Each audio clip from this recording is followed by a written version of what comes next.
Am I live?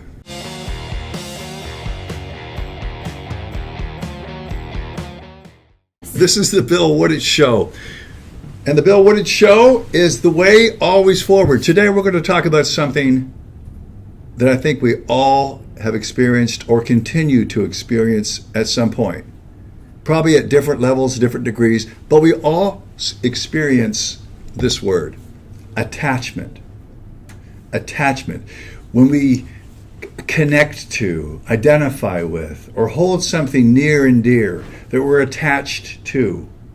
For me, it's hard to get rid of metal. I have cars that I purchased decades ago that people take care of for me in garages far, far from my home. Why do I do it? I was attached to them. Attached by an emotional experience, really strong form of attachment. Attached because it represented something in that emotional climb forward, representation. And then I identified a certain period of my life, a time in my life, with that material. Now, I know in my head not to attach myself to these things. I know that. But it's very difficult for me to emotionally embrace what I intellectually understand with clarity. What do you attach yourself to? Is it another person? Do you identify yourself through and with the other person? Do you identify yourself through and with an experience? Something that you can hold as material or something that's non-material? Do you attach yourself to a freedom of spirit ethos? A freedom of spirit thought and action, a certain style or way of behavior that you're so attached to, it's very hard to divest from, to diverge away from. What do you attach to? That's a tough one. It's a philosophical one. I love going down the trail of philosophy. It opens up so many doors and possibly closes off some other ones. But I think the door of philosophical understanding begins with awareness. Take a step back and become aware of what you're attached to and ask this simple question. Is it good for me? Is it healthy? Or is it not? You know, I always say to my friends that at the end of the day, which comes sooner than later for all of us, life and death, that we can't take what we think we own with us. And no matter if we financially own something, really, in reality, we're just leasing it in the time we're here. The one thing that we do own is our attitude. Now, I spent a lot of time studying the great minds of self-help, studying these minds because I wanted to see what the common theme was. What the common theme was from Earl Nightingale to Tony Robbins and beyond. What was the crux of the 7 habits? Where did that come from? Where did everything from Tony Robbins come from? Where did Zig Ziglar start? What was that one kernel? What was that one thing that would change everything and open my world up? So it was the time before Kindle. It was the time before any kind of e-reader. So I stacked books. And for weeks, I studied and looked and dug through looking for that one thing. And I found it. I found it in Viktor Frankl, Man's Search for Meaning. And the key to everything is attitude. How you take in and represent the external in here and how that comes back out in terms of behavior. Attitude. Viktor Frankl, attitude. And almost everyone, and I think everyone, but my recollection sometimes is foggy, especially after the weekend we just had, the long weekend we just had, 4th of July.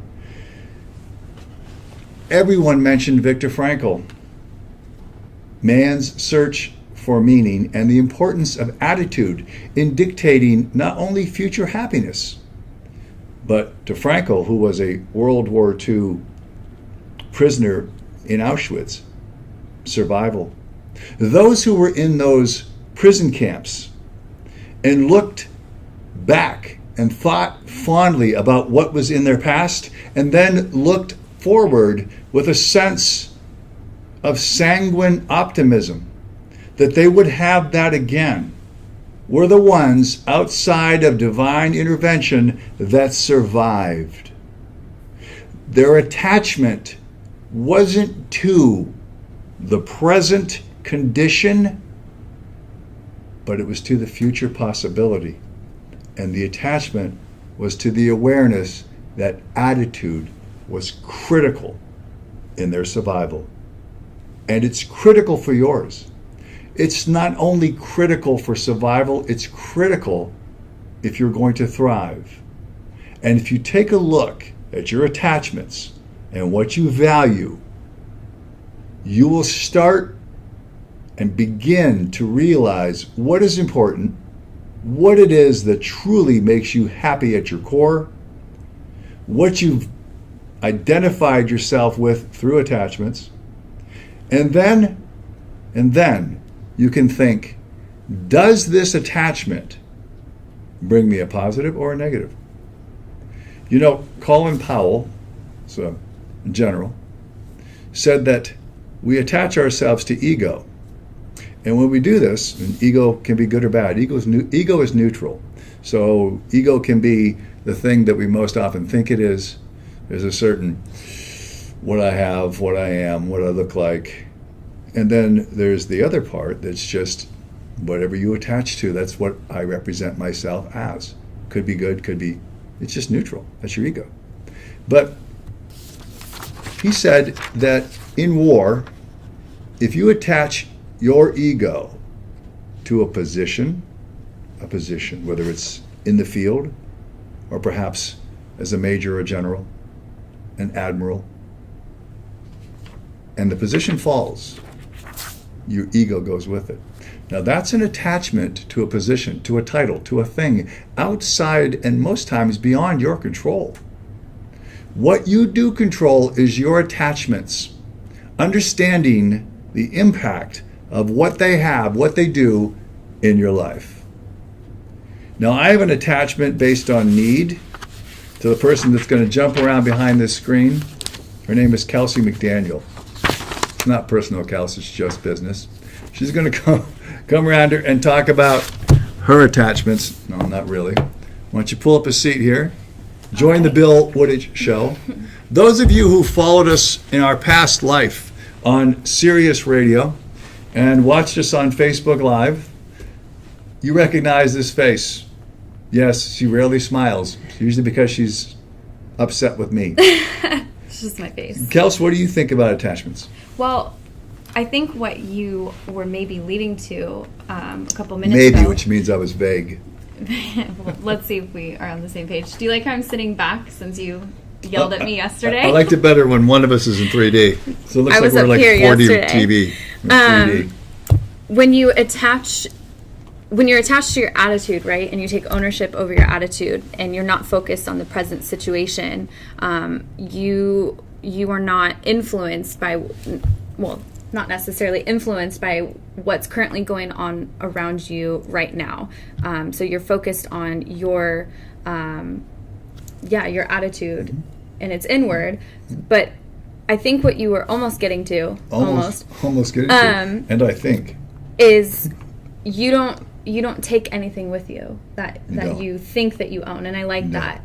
And something that I know is really big for you is legacy and leaving a legacy. So did you want to talk about how to do that? Well, the viewer is watching my legacy working now in the present, in you. Thanks. In the training, in the camera work. And Kelsey is a person who is so fearful of stepping out, even in radio, where you couldn't be seen. Mm-hmm. And now she's at the point where she not only tries to hog the camera by sitting in front of it. I moved back. She was the essential part of the Bill Wooditch Show, so she worked her way in through talent and ability. But first, I think the big part about legacy is showing people that they can fly. and then putting them to the edge when they can, when they're ready, and then giving them sometimes that push, and they can do the rest. That's all part of looking back through legacy. And I am attached to legacy, so everything I do really is based on how do I further that legacy by providing some kind of meaning for people. Here's the other thing about attachments I want you to think about. If I'm attached to my image, I'm going to wear a suit a certain day, I'm going to maybe cut off my sleeves and try to show off some biceps on another day because I want to represent some sort of image to the external world that I'm attached to. And so through life, as I've gone through life, I've changed some of the attachments in my life, in the physical part, maybe some in the intellectual part, because I've learned and grown, and what I've been attached to in the past as an idea, I've been able to let go because I've seen the fallacy possibly of the thinking, or maybe I see that there's another way of thinking that I attach myself to. I don't try to stay as rigid in all of my thoughts. I am rigid in my beliefs of what is right and what is wrong, but not so much in my thoughts that I try to keep flexible and malleable so I'm open to the new. So I'm not as attached to that. But people will tell you that know me, or at least have experienced me on different levels, that I am attached to a certain image of me. Look in the mirror. Are you? Are you attached to a certain image of you? Do you have a healthy, whatever that is, self-image? Do you have a self-image that's negative? You know, there's a positive and negative to ego. As we said, it's neutral. It's how you assign and how you attach what that word means. That's all I got on attachment, really.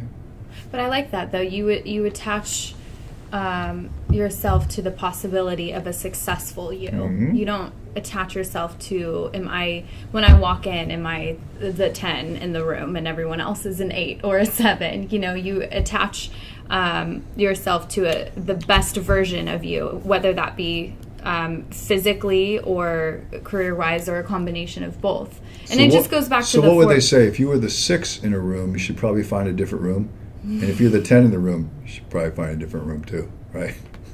I don't know who they are, and I've never heard that, which means that I'm probably the 6 in the room. I just made that up. I'm just asked to leave. I just made that up. Let's talk about one last thing on attachments. I thought I was done. I'm not. Attachment to people. What does that really mean? What are you attached to? Are you attached to the concept, the idea, the thought of a person? Who you think they are? Are you attached to their belief system, their core values, what they really are? And what they really are comes out at some point. It comes out at some point. We make an assessment, a judgment. We have an illusion, perhaps, but we need to find reality. And reality comes through experience, consistent experience with and through another. Learning from their behavior, learning how they handle stress, learning how they look at life. Is it optimistic? Is it pessimistic? Is it come what may? Or is it, let me pick this up with my hands and make this happen for myself? You know, there's so many people who sit around waiting for some kind of divine intervention in their life, where they're just going to be picked up from a pocket of mediocrity and placed in a position of superiority, a place where they have advantage. No, the place where you have advantage starts here. It starts with your attachment to the work, your attachment to the not the result. I was going there, not the result. Your attachment to the process that influences the result. Think about this. You can't own every result. Some are beyond your scope of change and of influence because politics enter in. Outside forces that you can't control enter in. But what you must be attached to is the work and the process, being able to refine with that open mind, being able to change, alter for a positive effect. That you must own. And it comes from, as the self-help gurus will tell you, attitude. Is it the only thing? No. That will get you forward? No. Is it essential? yes. Bill Wooditch with Kelsey McDaniel on a philosophical and do I love philosophy Bill Wooditch show. Until next week, come what may, be attached to those things that make a difference in your life for the positive.